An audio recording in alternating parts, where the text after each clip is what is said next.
জন্মাষ্টমীর এই লুকটা নিয়ে আমি অনেক চিন্তায় ছিলাম যে লুকটা আমি ক্রিয়েট করব না কারণ আমার হাতে না টাইমই খুব কম ছিল, কারণ বাড়ি যাওয়ার ছিল আর তারপরের দিন আমাদের একটা মন্দিরে যাওয়ার কথা ছিল।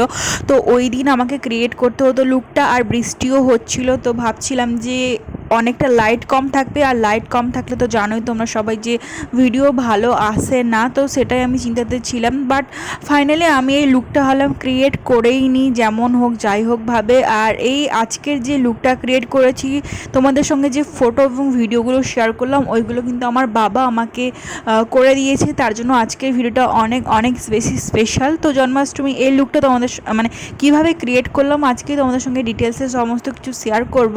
তো প্রথমে আছি শাড়ি পরা স্টাইলটা। শাড়ি পরাতে অনেক বেশি আমার কষ্ট হচ্ছিলো। আমি ভাবছিলাম আজকে লেহেঙ্গা স্টাইল শাড়িটা পরবো, কারণ অনেক সুন্দর লাগে, অনেকে পরেছে দেখেছি। আর আমি ফার্স্ট টাইম আজকে ট্রাই করেছিলাম, জানি ভালো হয়নি, ভালো না লাগলে প্লিজ ইগনোর করে দাও, কারণ আমি যেমন হোক একটা পরেছি, জানতাম না পড়তে। আর আমি এখানে ওড়নাটা পরেছি আর একটা পিঙ্ক কালারের ব্লাউজ।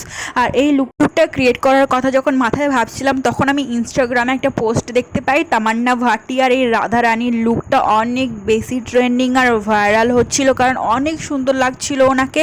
তো আমি ভাবছিলাম যে ওনার মতনই একটা লুক ক্রিয়েট করার চেষ্টা করছিলাম, বাট ওনার মতো অ্যাক্সেসরিজ এবং ড্রেস কিন্তু আমার কাছে কোনোটাই ছিল না। তো ভাবলাম বাদ দিই, অত কিছু মাথায় চাপ নেওয়ার দরকার নেই, আমার যেটা মানে আমি যেভাবে পারবো আমি ঠিক ওইভাবেই ক্রিয়েট করি। তো আমি আমার মতো যেভাবে ভেবেছিলাম ঠিক ওইভাবে ক্রিয়েট করা শুরু করে দিয়েছি। প্রথমে আমি স্কিন কেয়ার করে তারপর এখানে ফাউন্ডেশন অ্যাপ্লাই করা শুরু করে দিয়েছি, অ্যান্ড দেন তারপরে আমি এখানে ফেসটাকে কন্ট্রোল করে নিচ্ছি কন্ট্রোল স্টিকের সাহায্যে।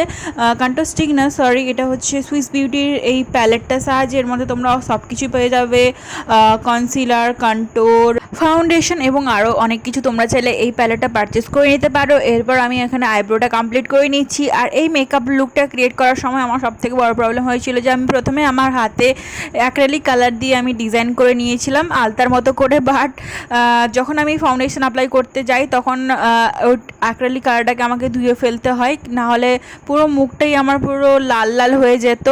তো সবসময় মাথায় রাখবে যে ফাউন্ডেশন মানে পুরো মেকআপ লুকটা করার পরেই কিন্তু তোমরা এই হাতে আলতা বা অ্যাক্রেলিক কালার দিয়ে ডিজাইন করবে। তো দেখো আমার পুরো মেকআপ লুকটা কথা বলতে বলতে একদম শেষের দিকে একটা সুন্দর সিম্পল আই লুক ক্রিয়েট করেছি, এটা তোমরা সবাই ক্রিয়েট করে নিতে পারবে। আর লুকটা ক্রিয়েট করার পর আমার এতটাই ভালো লাগছিলো যে নিজে থেকে আমি একটুখানি রিলসের মতো মানে কীভাবে পোস্টটা দিব ওইটা আমি ক্রিয়েট করে নিচ্ছিলাম। আর লিপস্টিকের জন্য আমি এখানে একটু আই শ্যাডো অ্যাপ্লাই করেছি, খুবই সুন্দর লাগছিলো কিন্তু লিপ সেটটা আমার।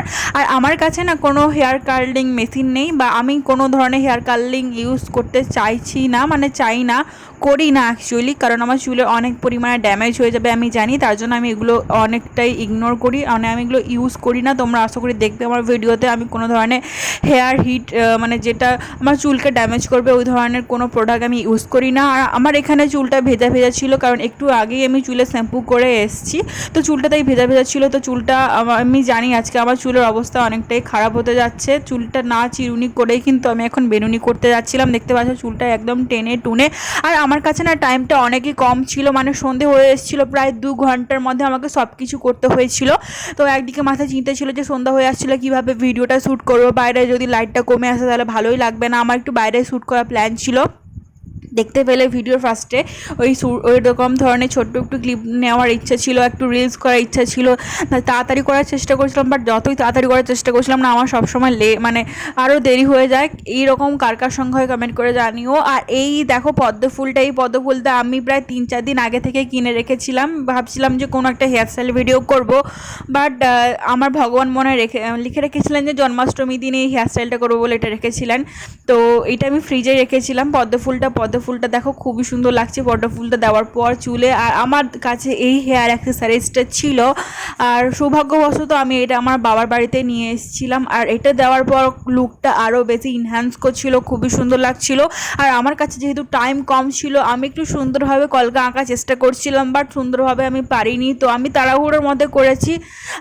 আশা করি তোমাদের একটু হলেও ভালো লাগবে। যদি এই লুকটা তোমাদের ভালো লেগেছে অবশ্যই করে ভিডিওটাকে বেশি বেশি করে শেয়ার করে দিও, বেশি বেশি করে লাইক করে দিও, আর ভিডিওটা যদি ভালো লেগে থাকে তো চ্যানেলটাকে অবশ্যই করে সাবস্ক্রাইব করে নিও এবং সেই সঙ্গে সঙ্গে পেজটাকেও ফলো করে নিও। আর দেখো আমি এখানে হাতে আবার অ্যাক্রিলিক কালার দিয়ে মানে ডিজাইনটা করে নিয়েছি, আর এইটাও খুব সুন্দর লাগছিল। আর দেখো আমি তোমাদের বলেছিলাম যে এই ভিডিওটা কিন্তু আমার বাবা করে দিয়েছিল, তার জন্য আজকের এই জন্মাষ্টমী দিনের লুকটা খুবই স্পেশাল। মনে কৃষ্ণ চাইছিলেন যে আজকে এই দিনে এই লুকটা ক্রিয়েট করি, আর এইগুলো আসলেই জীবনের একটা মুহূর্ত, অনেক বেশি একটা স্পেশাল দিন হয়ে থেকে যায়, যেহেতু আমার বাবা আমাকে ভিডিও করে দিচ্ছিল। আর দেখো এখানে আমি একটু পোজ দেওয়ার চেষ্টা করছিলাম, বাবাকে বলছিলাম দেখো বাবা ঠিক আছে কি না। আর দেখো যখন পুরো একদম সন্ধ্যা হয়ে গেছিলো, মানে প্রায় শ্যুট করা শেষে আমার 5টা বেজে গেছিলো, 5:30টার দিকে আমার কমপ্লিট হয়েছে এই লুকটা। আমার দারুণ লেগেছে, তোমাদের কেমন